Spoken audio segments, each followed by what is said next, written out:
Hello everyone, my name is Brandon. Welcome to our presentation. Today we will be talking about the fun and fascinating world of ethnography. We will introduce you to the history of ethnography, why we do ethnographies, ethical issues in ethnography, as well as the different types of ethnography. Personally, I write ethnographic case studies. But before I go on, you should get to know my ethnography colleagues. So hi, I'm Claire and I do critical ethnographies. Hi, I'm Claudia and I'm a realist ethnographer.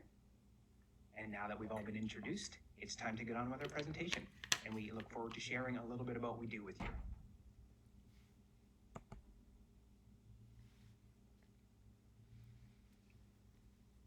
Ethnography is a qualitative research procedure, and it describes, analyzes, and interprets a culture sharing group.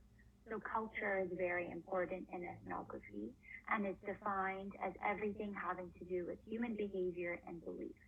So what's really unique about ethnography is you're going into the field, observing, collecting data, documenting what's going on, and actually interacting with participants, which is something really interesting and unique to ethnography.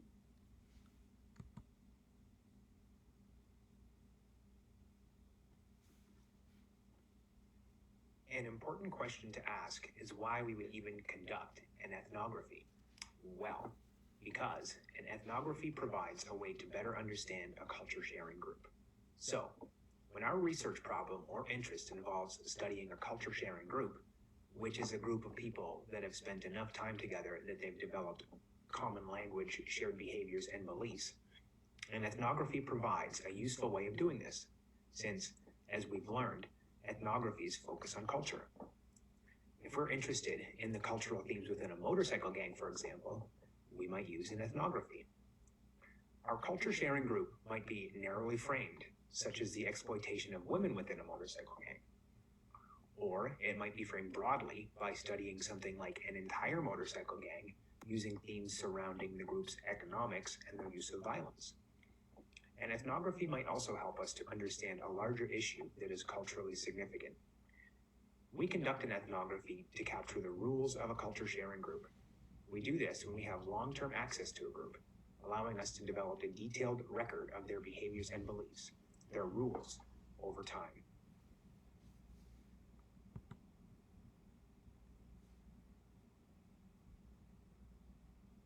Okay, so we're going to talk a little bit about the history of ethnography. So ethnography comes from cultural anthropology, and it emphasizes writing about culture and how the reports would be understood and read within today's society.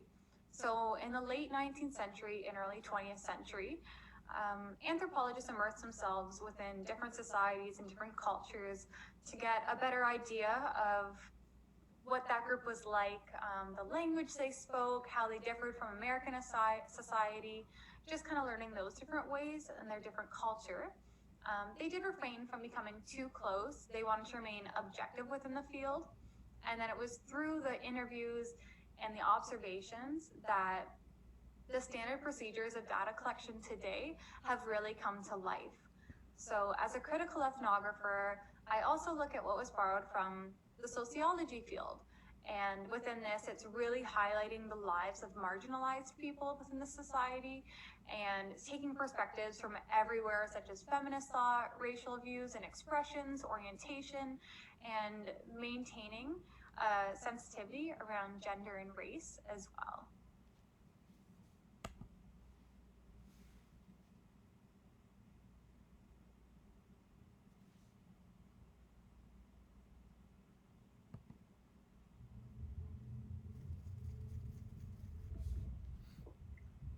A cultural theme in ethnography is a general position, declared or implied, that is openly approved or promoted in a society or culture.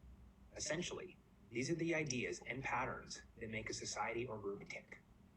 An ethnographer does not enter the field hoping to randomly observe anything and everything that walks in front of them.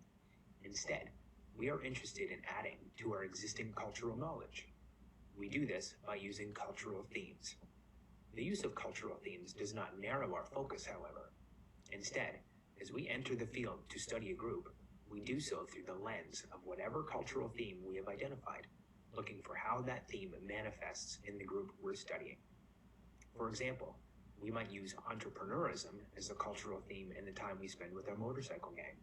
This lens will then inform the personal and economic relationships we observe both within and outside the gang as the group seeks to find novel ways to conduct and grow their businesses. Where do we find cultural themes? In addition to those in our own lives, we can find them in introductory textbooks and dictionaries of concepts in cultural anthropology. As well, we might find them in the titles or at the beginning of other ethnographies.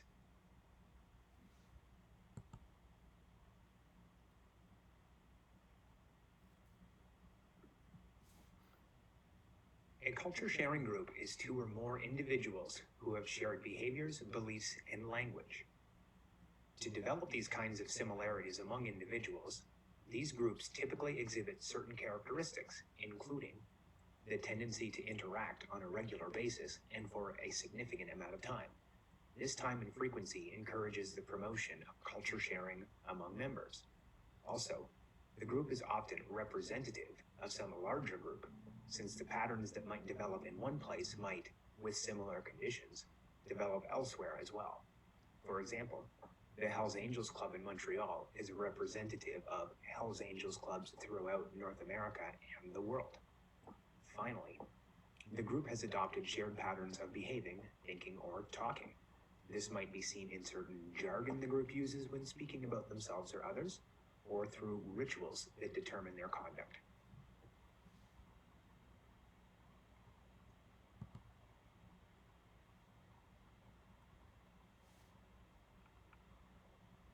Ethnographers are looking for a shared pattern of behaviors, beliefs, and languages that the culture sharing group all engage in over a period of time.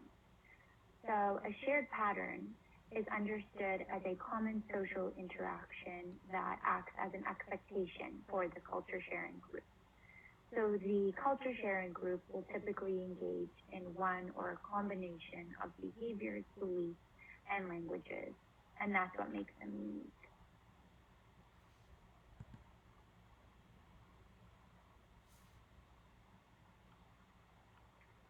In ethnography, the researchers are actually going out into the field and collecting data through spending time in the participants' sites where they're living, working, or playing. So to understand the patterns of the cultural group, the ethnographers are actually spending a good amount of time in the field observing and collecting data. There are three different types of data collection. Emic data is information that's supplied by the participants in the study. So this is often referred to as first-order concepts. So an example is like a local language or an expression of emotions or just ways of expression. The second type of data collection is etic data, and this is information that's represented by the ethnographer's interpretation of the participant's perspective. So this type of data collection is typically referred to as second-order concepts. The third type of data collection is negotiation data, and this consists of information that the participants and the researchers agree to use in a study. So in a ethnographic setting, the researchers use a variety of techniques to gather data in order to get a full understanding of a situation. So some examples of different data collection could be a casual conversation, key informant interviews, semi-structured interviews, questionnaires, maybe just observations, focus group interviews. So there are a variety of ways that ethnographers can collect data by observing and interacting with participants.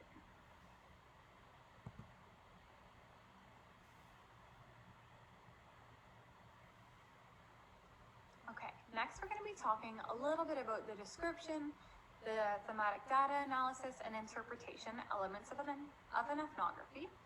So the purpose of all of this is to describe and analyze a culture sharing group so that you're making an interpretation about the patterns that you've observed and from what you've seen and heard, and then eventually drawing conclusions on the meaning behind what you've been learning and studying from the people in the site.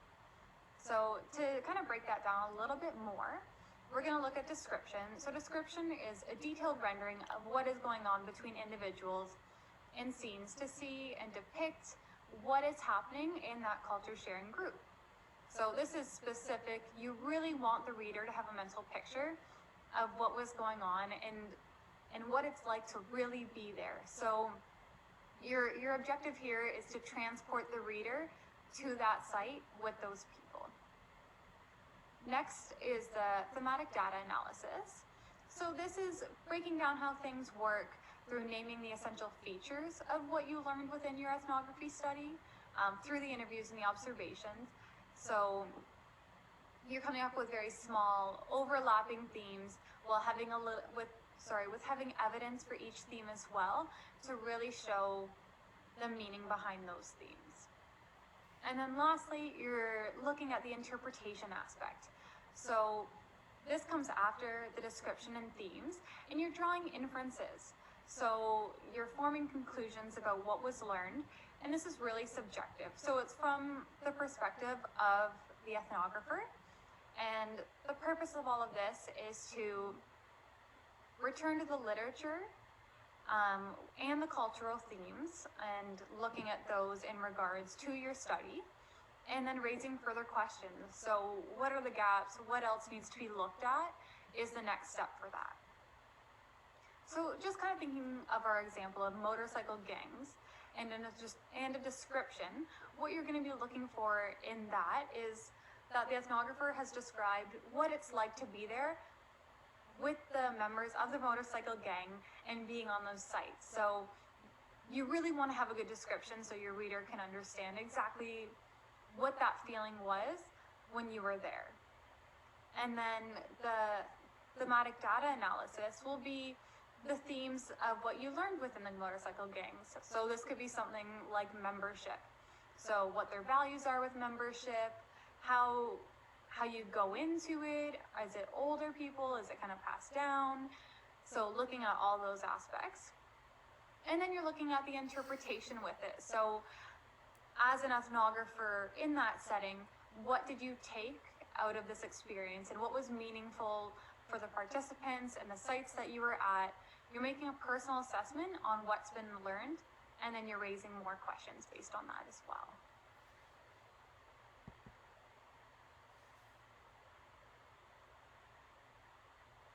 Okay, so next we're going to be looking at the context and setting. So we're looking at the setting, the situation, or the environment that surrounds the cultural sharing group that you're studying. So this is really multi-layered, interrelated. It's consisting of factors such as history, religion, politics, economy, and environment. And also looking at the context, it can be a physical location, but it doesn't have to be. You're also looking at the historical context or the economic condition as well in relation to that. So going off of our example of motorcycle gangs, the setting may be at a bar, it could be a clubhouse, it could be a stretch of road that they really like to travel on. So you're looking at all those different locations, along with perhaps the economic condition is that they're all blue-collar workers. So it's really dependent, and you're really looking deep into what the context and setting is for your culture sharing group as a part of a characteristic of what an ethnography is.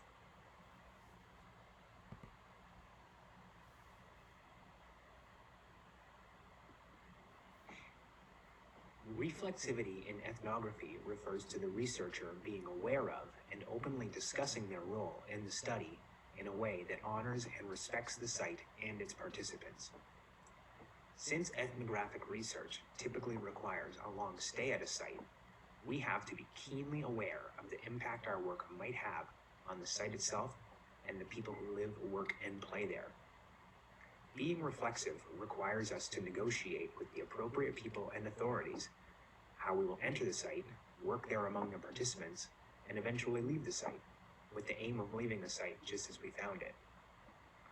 In our interactions with the site, and in our subsequent reporting, we must acknowledge that we ourselves have a history and cultural background that informs our own behaviors and thinking, and we must recognize that our interpretation is one among many and should not be viewed as being privileged in regards to the interpretations made by readers of our study, participants, or other researchers. To do this, ethnographers position ourselves within our reports, identifying where we're coming from and how this relates to our analysis. We talk about ourselves, share our experiences, and elaborate on how these things have shaped our views about the site and its culture. Finally, being reflexive means that the conclusions we draw are often tentative or inconclusive, which often leads to more new questions to answer.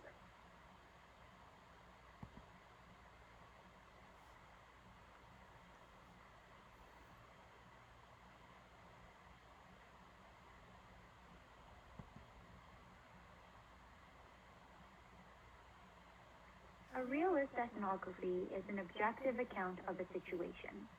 It is typically written in third-person point of view. The researcher is reporting from an objective perspective, so it will be free of personal bias, political goals, and judgment.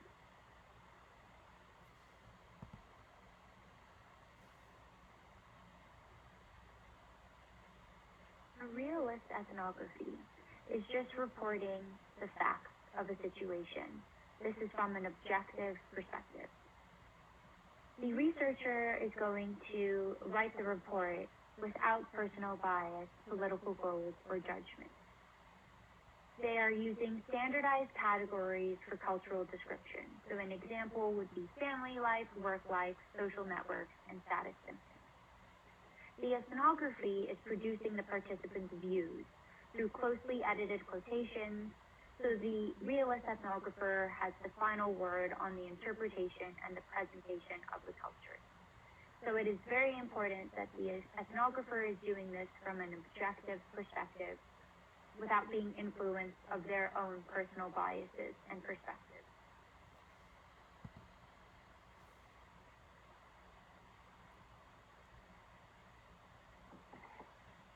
The term case study is often used in conjunction with ethnography. It is an in-depth exploration of a bounded system based on extensive data collection. Bounded means that the case is separated out for research in terms of time, place, or some physical boundaries.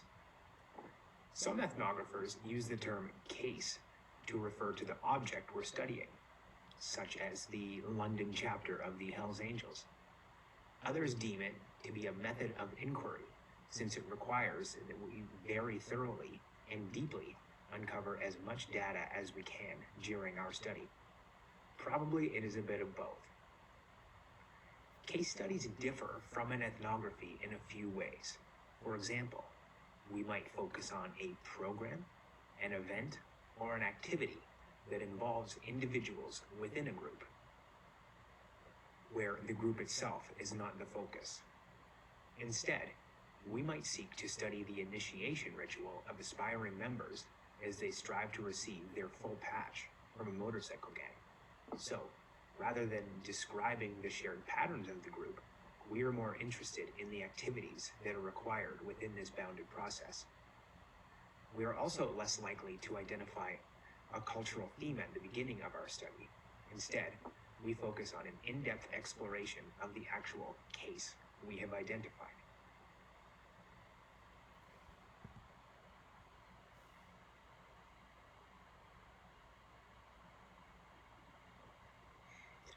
There are many factors to consider when designing an ethnographic case study. The case might be a single individual. It might be several individuals separately or in a group. It might be a program, events, or activities. For example, it might be one gang member, it could be several aspiring gang members, or it could be the implementation of a new business venture and how that is impacting the group. The case might be a process consisting of a series of steps. The initiation mentioned previously likely includes a number of different activities that ultimately form a sequence. So only by going through this distinct series of steps will an aspiring member undergoing initiation attain full membership. And by studying those series of steps, we complete the study of the process. In order to develop an in-depth understanding of the case, we need to collect multiple types of data, such as insurance records, mugshots, accounting information, business licenses, text messages, email, anything that might apply and that we can ethically acquire that will inform our study. This thoroughness means that we are typically limited in the number of cases we can study at one time. We also locate the case or cases within their larger context, such as geographical, social, political, or economic. Finally, and importantly, we study a case for 3 different reasons. The first, intrinsic, we select because the case itself has unique merit that warrants examination. The outlaws in Miami might be an example of this because they are interesting and we want to study them.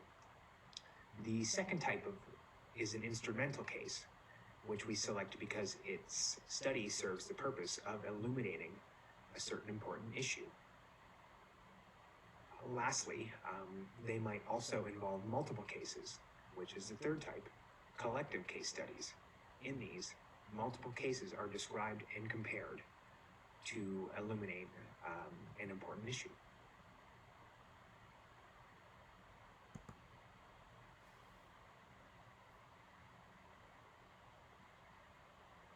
Okay, so next I'm going to talk a little bit about critical ethnography. So kind of my wheelhouse about what I study. So critical ethnography is a type of ethnographic research in which myself, so the author's main goal is advocating for marginalized groups in society. So this of course adds an advocacy perspective to ethnography and the study of culture sharing groups as a response to changes in society, such as becoming multinational, globalization, that kind of thing, as we change our ways to become more inclusive with everyone and not just certain groups of people. So the focus here is on different factors that create systems of power, authority, prestige, and serving those who are marginalized, without a voice, or oppressed within our society. So through researching these groups of people and their shared cultural values, beliefs, and languages, we are able to involve them in creating steps for change as we include them in all the different types of steps that we are using when conducting our ethnography. So sometimes this even means they're part of the final report. You get to negotiate and collaborate with them. They really get to be a part of this research. So a large component in this is challenging the status quo. So through this, you're also giving people authority and empowerment. You're looking what can be changed and how to give people that voice to put them in the position of being able to make change. So you're involving concerns of power and control within that. And then in our example of motorcycle gangs, this could look like examining perhaps the stigma that people who are in those gangs kind of feel like they have. So how they're perceived by other people and maybe how that affects them within their daily lives, just based on their physical appearance. So within this culture and looking at ways to combat that, as we work together with them towards what they feel would be better, equality for them.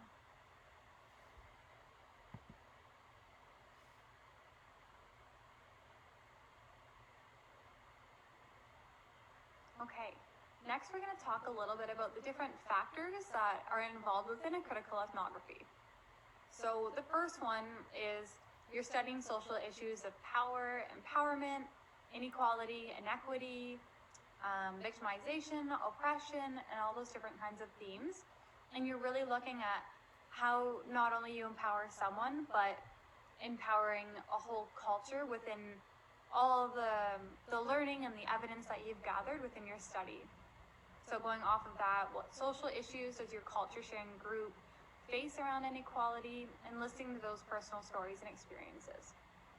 Next, you're conducting stories that do not farther marginalize the people in your study and the participants there. So you're really collaborating, anticipating, negotiating.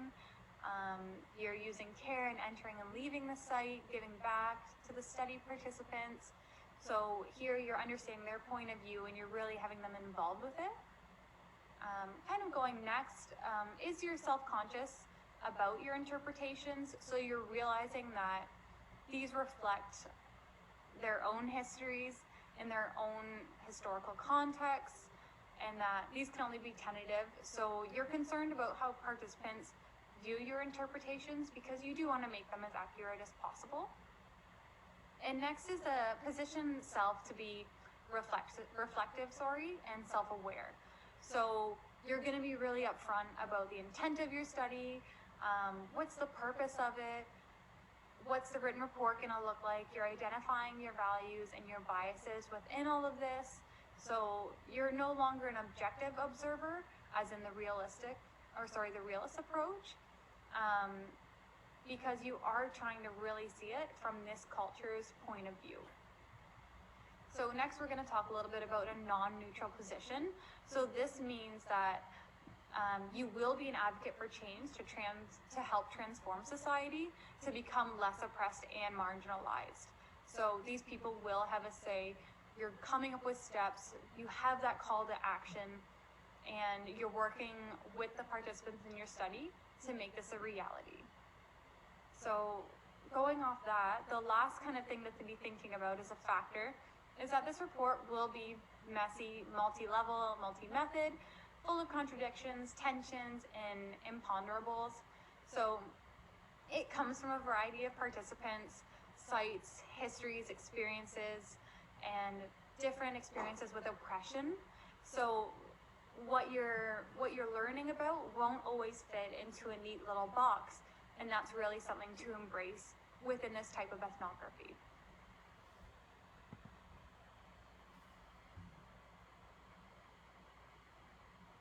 To evaluate an ethnography, you would begin by applying the standards that are used in qualitative research. Then you would apply the specific factors that would be considered within ethnography. In a good ethnography, the researcher will do the following. The researcher would identify a culture sharing group or a case to study. They would focus on a cultural concept, recognizing that sometimes this can be broad.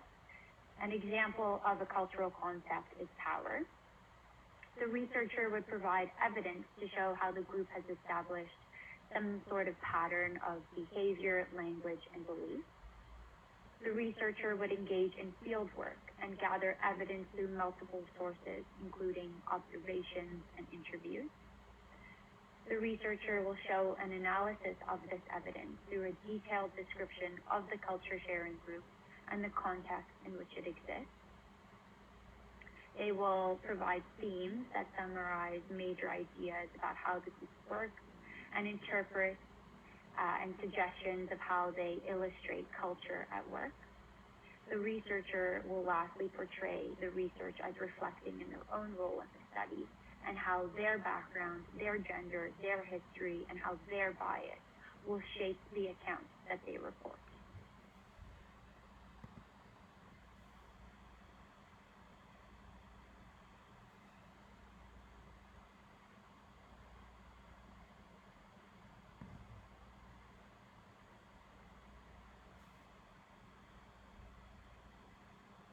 Okay, so next we're going to be looking at the 5 steps to conducting an ethnography.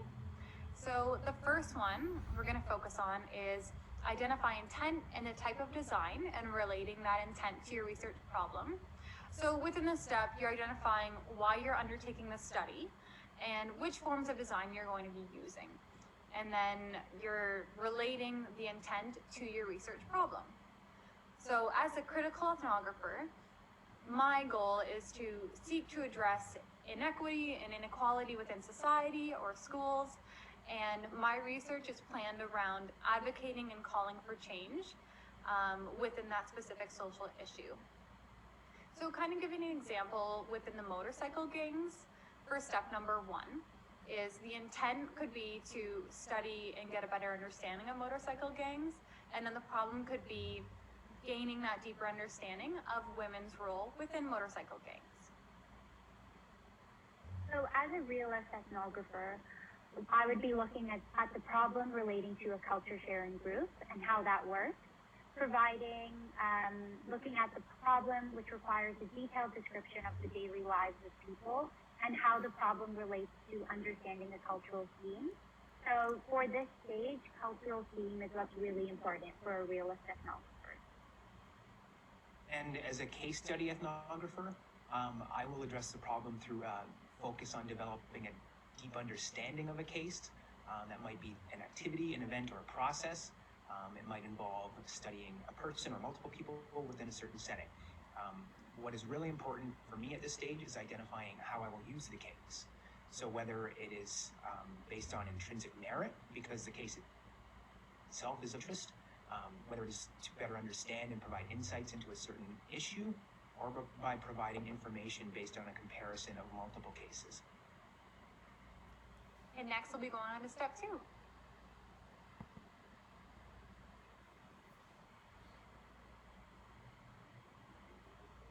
Okay, so next we're going to be looking at step number 2. So discuss approval and access considerations. Now, in this step, all 3 design types follow a similar procedure. We need to receive approval from the institutional review board. We need to identify the type of purposeful sampling that is available and that best answers our research questions. We need to locate a site where we'll study the research problem, identify a gatekeeper that will provide access to the site and the participants, and we need to guarantee provisions for respecting the site and actively design into the study how to reciprocate individuals at the site. So to disturb the site as little as possible, ethical practices that align with our values as well as the participants, such as guaranteeing their privacy, informing them of what we're doing, and maintaining their anonymity if that's what they seek. So an example of this, if we're relating it to the motorcycle gang example, would be when going into the field and getting them as our participants, we would be making sure that they're aware of the study, what it is, why we're there, getting their consent, and just making sure that they understand what the study is for, and just discussing and getting approval for the study. And now we'll be moving on to step number 3.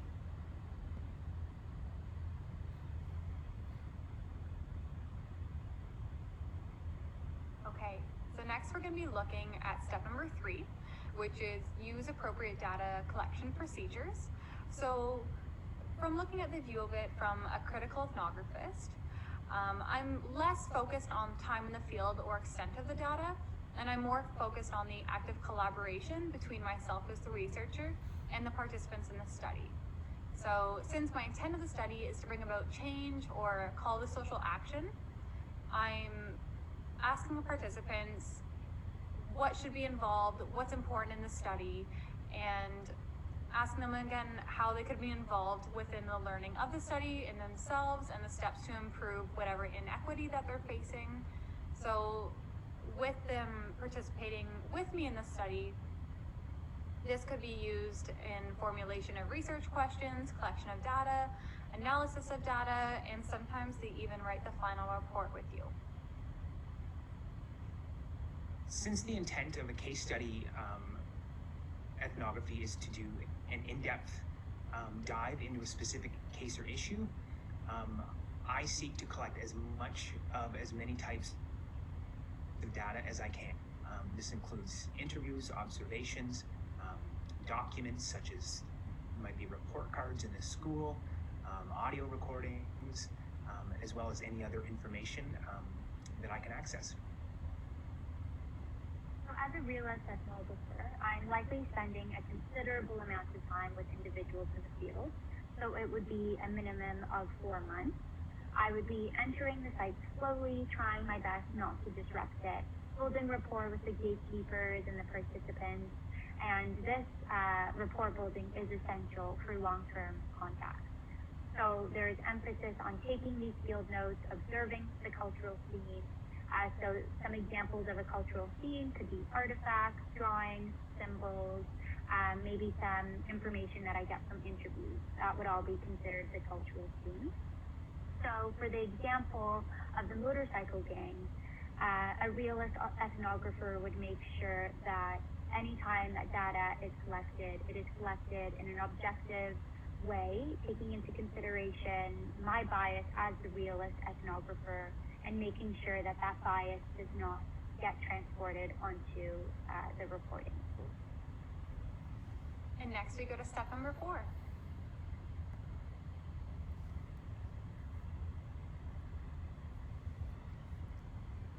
So the fourth step is analyzing and interpreting data within a design. So in this stage, you would be engaging in a general process of developing a description, analyzing the data for themes, and then providing an interpretation of meaning of that information.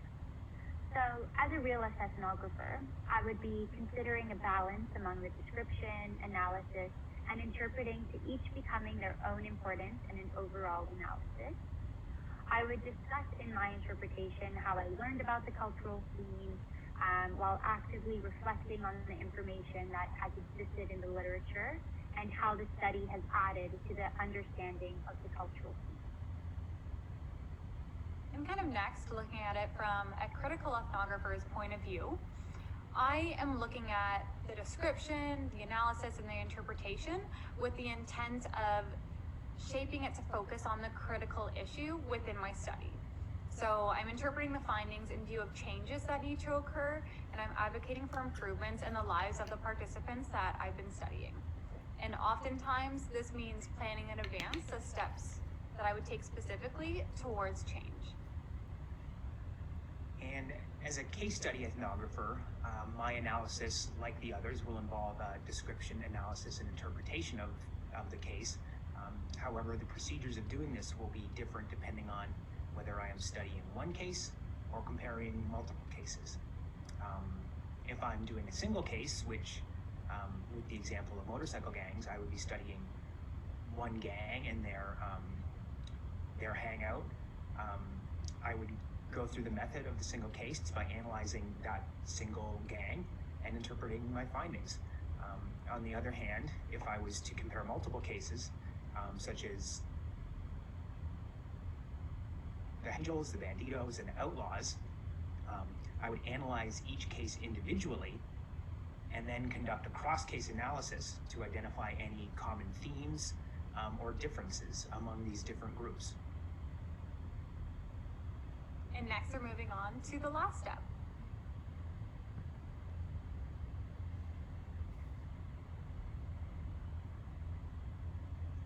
Okay, so step number 5.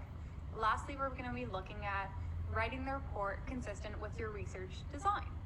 So as a critical ethnographer, I'm concluding the report with the critical issue that initiated the study in the first place.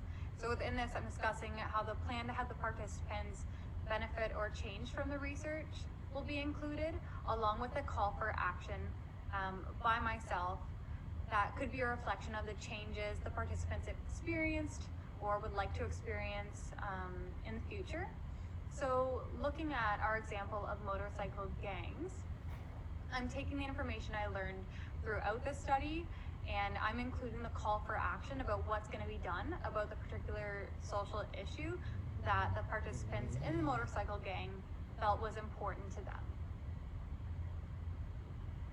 So as a realist ethnographer, the report would be written as an objective report of information about the culture sharing group.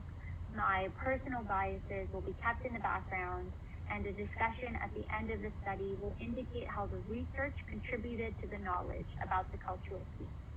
So for the example of the motorcycle gangs, as a realist ethnographer, I would keep my personal biases of motorcycle gangs to myself. So if my biases were that they were tough and strong and maybe sometimes they could do bad things, that bias would not be added into my report because the report needs to be objective without my personal biases.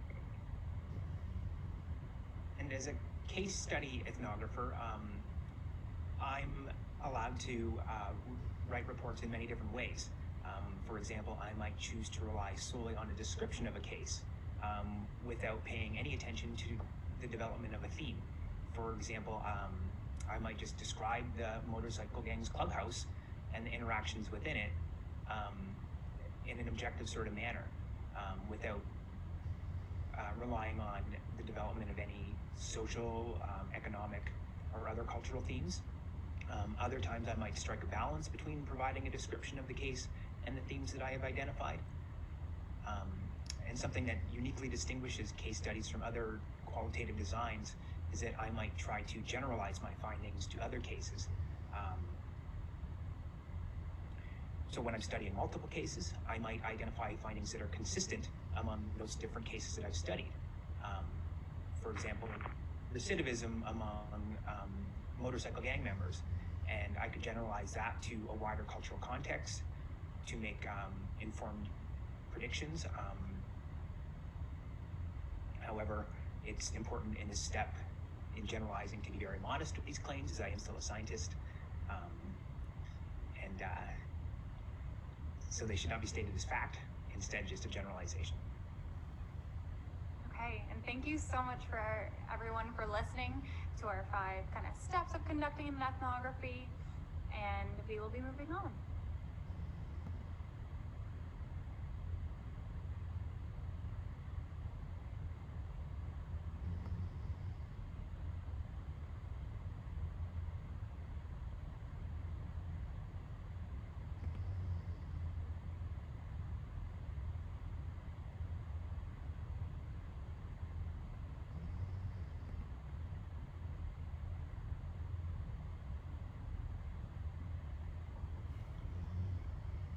Ethical issues in ethnography arise primarily in our fieldwork. Since it is in the field that we collect our data through interactions with participants, documents, and the site itself, a number of issues, ethical issues, can come up. Ethical challenges in fieldwork include the ways that we negotiate our entry into a site, the kinds of access we will have with participants, for how long and how often we will visit the site. For example, whether we agree that we will be there twice a week for 3 hours, or whether we will live there permanently for 4 months or 6 months.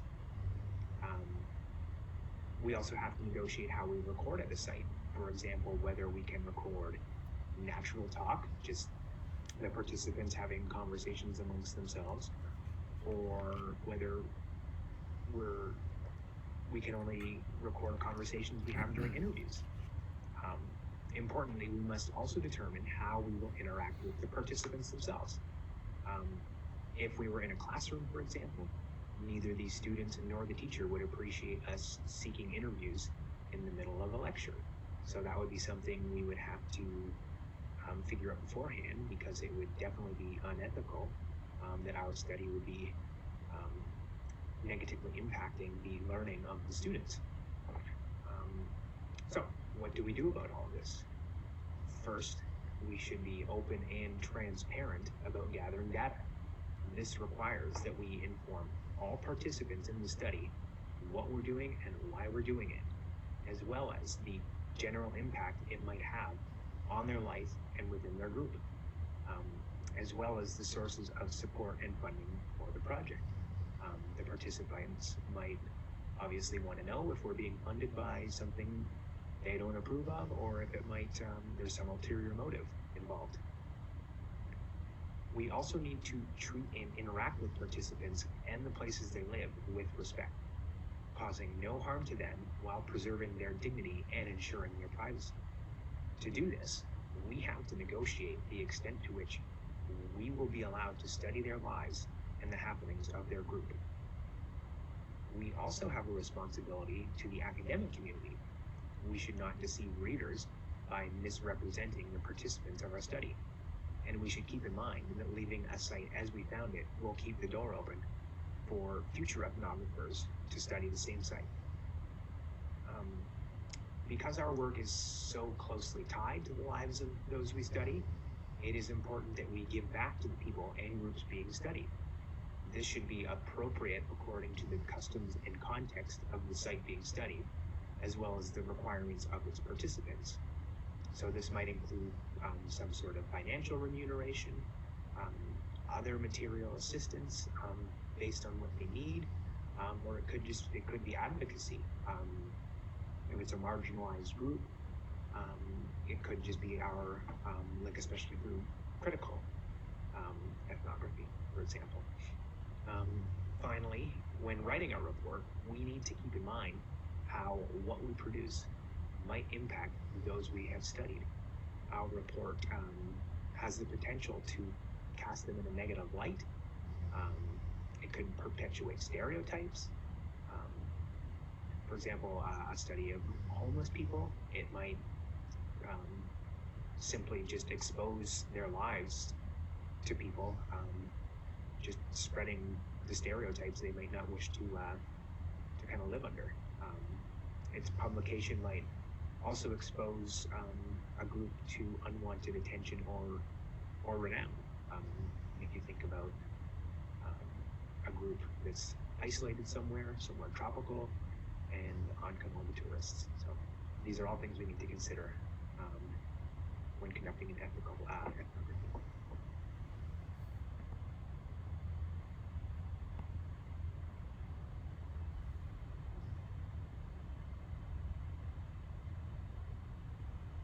Okay, so next we're going to talk a little bit about the different types of sampling techniques within ethnography. So because ethnography is considered qualitative research, we conduct data collection from first-hand observation, interviews, questionnaires, could be focus groups in there, recordings made in natural settings, and documents, different types of artifacts. So that could be something like a newspaper as well. And here we are looking at descriptive issues. So remaining interested in learning about values, we're exploring the issue, we don't have an answer about it yet, we don't really know about it yet, and those experiences aren't necessarily being quantified. We are there to explore, we are there to learn as we go. And when we're conducting interviews, we are looking at asking open-ended questions, we are looking at kind of dissecting different images and texts and pictures. And like I said, we are exploring because we don't know what's going to happen. And so when we look a little bit deeper at purposeful sampling, it's very widely used within qualitative research. And this means it has a variety of key informants who are knowledgeable about their culture sharing group and are able and willing to act as representatives in disclosing, sharing, teaching, and interpreting their own culture.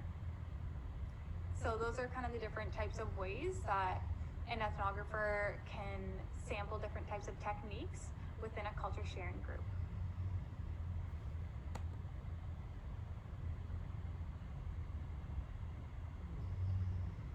So thank you so much, everybody, for joining us today and watching our presentation. We hope that you learned a lot and will be able to use this information for the future. And we look forward to seeing you in the field someday soon.